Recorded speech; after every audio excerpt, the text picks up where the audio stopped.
नमस्ते विद्यार्थी मित्र। आज हम कक्षा 4 विषय हिंदी पाठ 8 फल और फूल। अब बच्चों, आप सभी को तो मालूम ही होगा कि फल जिसे खाने से हमारे शरीर को ताकत मिलती है, सारे विटामिन्स मिलते हैं, और फूल हमारे ज़िंदगी में ताजगी भरते हैं।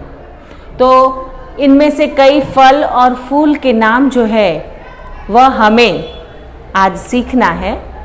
तो जानिए कुछ फलों के गुजराती एवं हिंदी में उनके नाम। अब यहाँ हम सबसे पहले देखते हैं फलों के नाम जो हिंदी और गुजराती दोनों में लिखे गए हैं। तो पहला है आम। तो आम यानी क्या? जो आप सबका पसंद का जो फल है वह है आम, जिसे हम गुजराती में केरी कहते हैं। दूसरा है केला।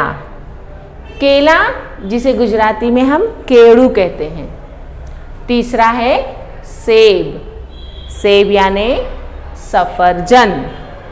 चौथा अनार, जो खट्टा मीठा होता है और हमारे दांतों की तरह से जिसमें छोटे छोटे दाने निकलते हैं वह अनार, जिसे गुजराती में हम दाड़म कहते हैं। उसके बाद है अंगूर। अंगूर जो हमेशा गुच्छों में होता है, जिसे गुजराती में हम द्राक्ष कहते हैं। उसके बाद है संतरा।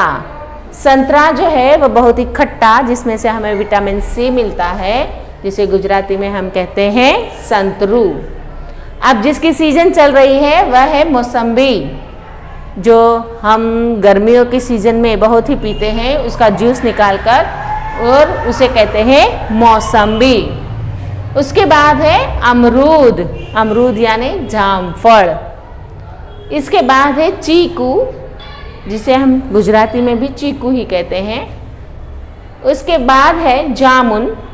तो जामुन यानी जाम्बू, जो काले रंग जामुनी रंग का होता है और छोटा फल होता है।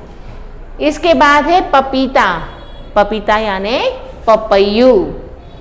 उसके बाद है तरबूज, यानी कि तरबूज जिसे हम कलिंगड़ भी कहते हैं। तो यह जो सारे नाम थे वह फलों के नाम थे, जिसमें से कई फल खट्टे, कई फल मीठे, कई खट्टे और मीठे दोनों ही होते हैं। कई फल जो होते हैं, फल तो सभी पानीदार और रसदार होते हैं, और दूसरे जो हैं वह जिसके अंदर का जो गुद्दा होता है वह कैसा होता है, सिर्फ उसमें बी नहीं होते, वह हम ऐसे ही खा सकते हैं। और कई फल ऐसे होते हैं जिसमें बी होते हैं, तो उन बी को जो है वह हम फेंक देते हैं और फल को जो है वह खाते। पानीदार, जैसे तरबूज वाला जो फल है, यह फल कैसा होता है, बहुत ही पानीदार होता है। तो यह फल जो है उसमें से हमारे शरीर में पानी की पुष्टि होती है। इसे खाने से हमारे शरीर में पानी की जो कमी होती है वह पूर्ण होती है। अब उसके बाद जो आते हैं वह है फूलों के नाम, जो हिंदी और गुजराती में आपको जानना है। तो पहला जो है वह है गुलाब। तो गुलाब को हम गुजराती में क्या कहते हैं? गुलाब। दूसरा है कमल। तो कमल को कहते हैं कमल। उसके बाद है सूर्यमुखी। तो सूर्यमुखी को हम गुजराती में कहते हैं सूरजमुखी। चौथा गेंदा। गेंदा यानी गलगोटो, हम जिसे गुजराती में गलगोटो कहते हैं, वह केसरी रंग का होता है। उसके बाद है गुड़हल। गुड़हल यानी कि जासून। उसके बाद है मोगरा। मोगरा यानी हम उसे गुजराती में मोगरो कहते हैं। तो बच्चों, यह फल और फूल, इन दोनों की जानकारी आपको इस पाठ में मिली है।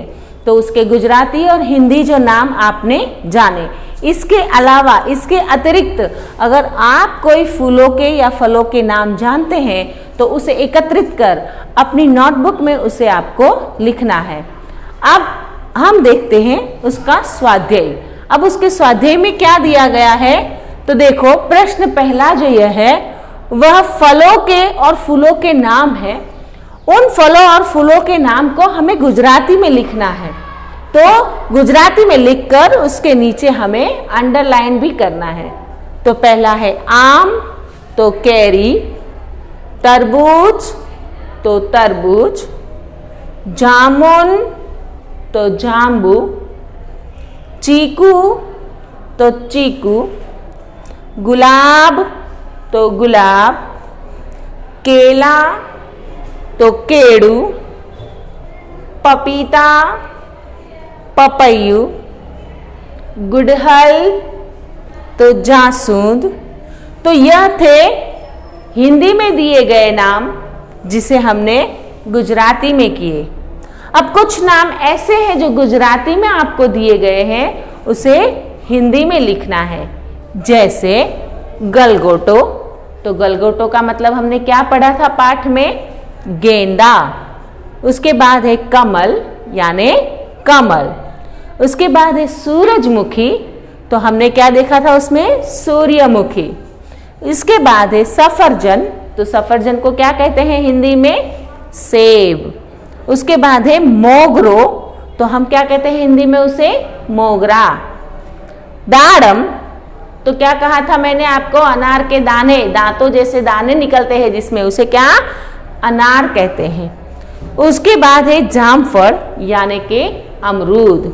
उसके बाद है द्राक्ष, द्राक्ष यानी अंगूर जो गुच्छे में रहते हैं।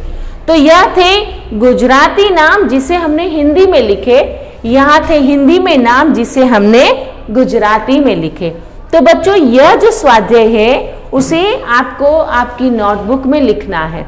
और दूसरी बात कि इसके अतिरिक्त मैंने आपको पहले भी सूचना दी कि इसके अतिरिक्त अगर आपको कोई फल और फूल के नाम अगर आते हैं तो वह अपनी नोटबुक में लिखना है। तो यहाँ हम हमारा यह पाठ जो है फल और फूल यह समाप्त करते हैं। और इस पाठ को आपने अपनी नोटबुक में लिखकर ये सारे नाम जो है वह याद करना है, ताकि जब आपकी परीक्षा हो तो उसमें आप लिख सके। अस्तु।